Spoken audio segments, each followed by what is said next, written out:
소파 방정환 선생님의 동화전집 이상한 샘물. 안녕하세요. 옛날 이야기 할아버지 허풍선입니다. 옛날하고도 아주 먼 옛날. 그러니까 고양이 담배 피우다 들켜서 부모님께 하도 야단을 맞아 몸이 퉁퉁 불어 호랑이가 되던 시절의 이야기입니다. 옛날 어느 깊은 산속에 아들도 딸도 없는 늙은 내가 살고 있었습니다. 둘은 가난하기는 하였지만 영감님이나 마나님이나 똑같이 마음이 착해서 남에게 폐를 끼치거나 신세를 지지 않고 부지런히 일을 하면서 다정히 살아갔습니다. 그러나 그 이웃집에는 마음이 사납고 게으르면서도 욕심이 많은 호랍이 영감이 있어서 날마다 낮잠만 자고 팽팽 놀다가 마음 착한 내를 꼬이거나 속여서 음식은 음식대로 먹고 돈은 돈대로 빼앗아 가면서 고맙다는 말 한마디는 하는 법이 없이 매번 두 내를 괴롭히고 흠담을 하고 돌아다니기 일쑤였답니다. 그래서 이 사실을 아는 동네 사람들은 어떻게 해서 저 욕심 많고 거짓말 잘하는 영감님을 착하고 정직한 사람으로 변하게 할 수 있을까? 하였지만 이미 늙어 나이 많은 사람이니 어떻게 할 방법이 없었습니다. 착하디 착한 늙은 내에는 아무리 성실하게 땀 흘려 일하고 돈을 벌어도 밑 빠진 독에 물 길어붙는 것과 같아서 돈 한 푼을 모을 수 없이 하루도 편히 쉴 수가 없었습니다. 꼬부라지고 꼬부라진 허리를 쉬엄쉬엄 쉬어가지도 못하고 죽을 고생을 하여 이른 아침부터 밤이 어두워질 때까지 산에 가서 나무를 모아다 팔지 않으면 그날 밥도 먹지 못하는 형편이 되어버렸던 것이었습니다.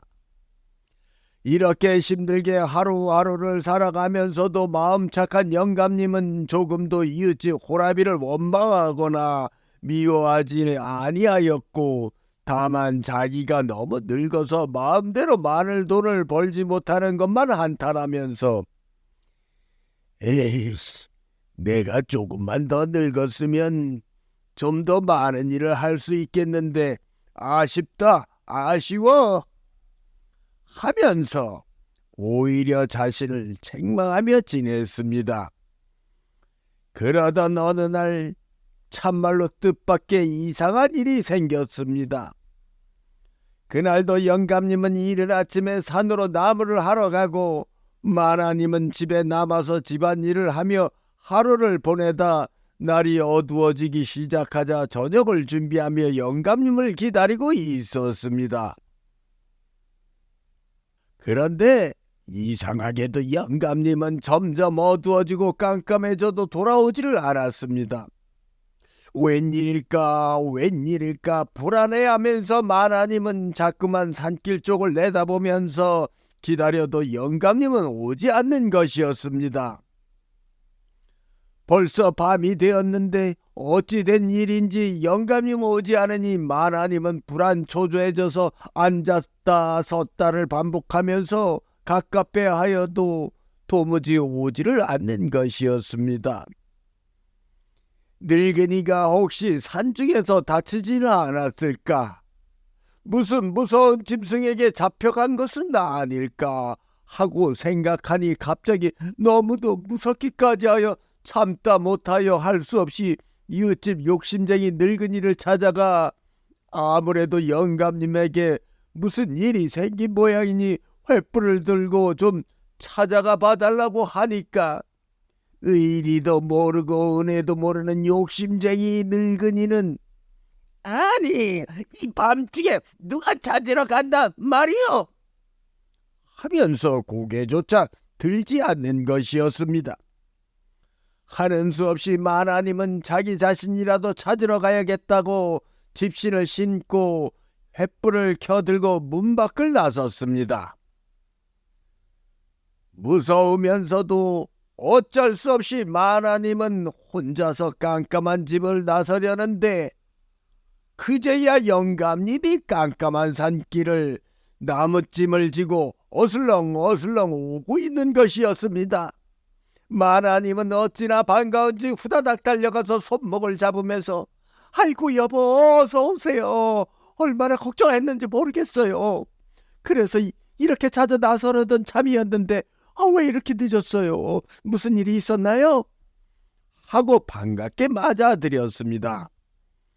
집으로 들어오자 마나님은 영감을 위하여 차려놓은 밥상을 내놓고 영감님은 나무집을 정리하고 방으로 들어왔습니다. 둘이는 반갑게 늦은 밤에 저녁밥을 먹으려 하다가 남편인 영감의 얼굴을 보고 아내인 마나님은 그만 깜짝 놀라며 숟가락을 놓쳤습니다. 아니, 이게 어찌된 일이에요? 당신은 내 영감님이 맞아요? 당신은 누구야? 하고 소리를 쳤습니다. 마나님이 이렇게 소리를 친 것은 분명히 입고 있는 옷은 영감인데 얼굴에 주름살은 없고 하얀 머리는 검은 흑발이었고 길게 자라던 수염도 없고 틀림없는 20대 젊디 젊은 청년이었기 때문이었습니다. 마나님은 틀림없이 남편 영감님을 해치고 그 옷을 빼앗아 입고 들어온 나쁜 청년이라고 생각하게 되었던 것이었습니다. 하지만 밥상 앞에 그 청년은 밝고 쾌활한 웃음소리를 내고는 젊디 젊은 새서방으로 변해진 까닭을 설명하였습니다. 글쎄, 나도 이상하고 신기하기는 해. 처음에 나는 깊은 산속에서 평소처럼 나무를 하고 있었는데 처음 보는 파란 새가 머리 위로 날아와서 나뭇가지에 앉더니 노래를 하는데 어찌나 그 소리가 예쁜지 나도 모르게 가만히 그 파란 새를 바라보면서 새의 노래를 듣게 되었어. 그랬더니 갑자기 노래를 뚝 끊더니 후루룩 날아가서 조금 멀리 있는 나무에 앉아 노래를 부르는 거야. 그래서 나는 그 새를 잘 보고 잘 듣기 위해서 그 나무 쪽으로 갔지. 그랬더니 이번에도 저만큼 나무 위로 자리를 잡고 또 노래를 부르고 나는 그 나무 쪽으로 따라갔고 따라가면 또 다음 나무로 옮기고 나는 정신없이 그 새를 따라서 점점 더 깊고 깊은 산속으로 따라서 들어가게 된 모양이야.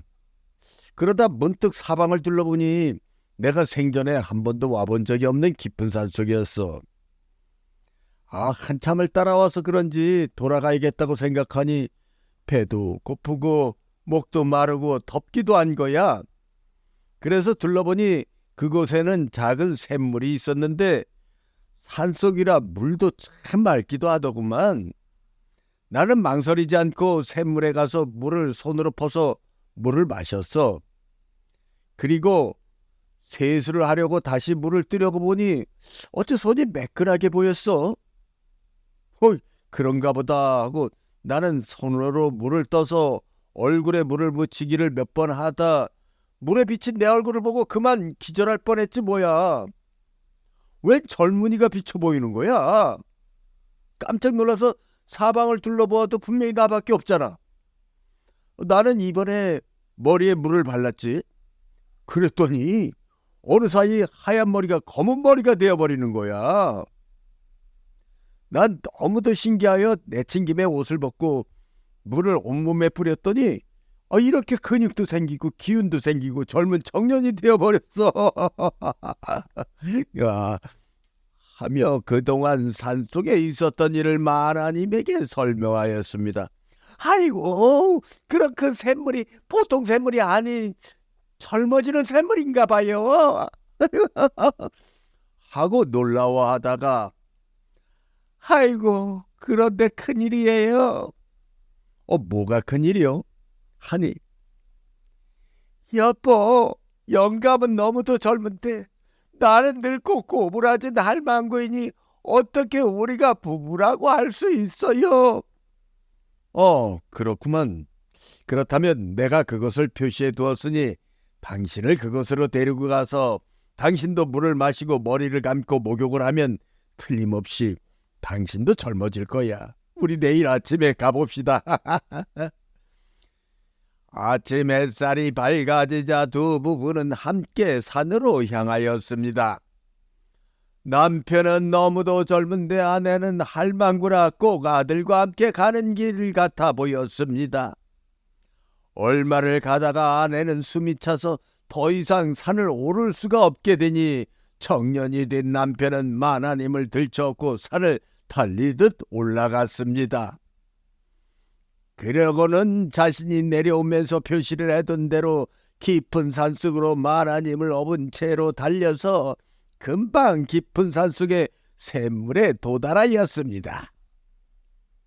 그러고는 자신이 했던 것처럼 만화님에게 물을 마시게 하고 손으로 떠서 세수를 하고 머리에 물을 바르고 그 옷을 구석구석 물칠을 하니 만화님도 어느 사이 젊은 안악으로 변하였습니다.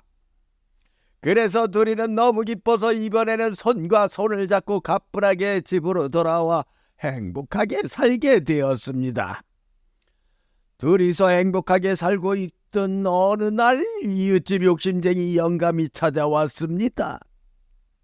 아니, 여기에 살던 노인 부부는 어디로 가고 젊은이들은 대체 누구요?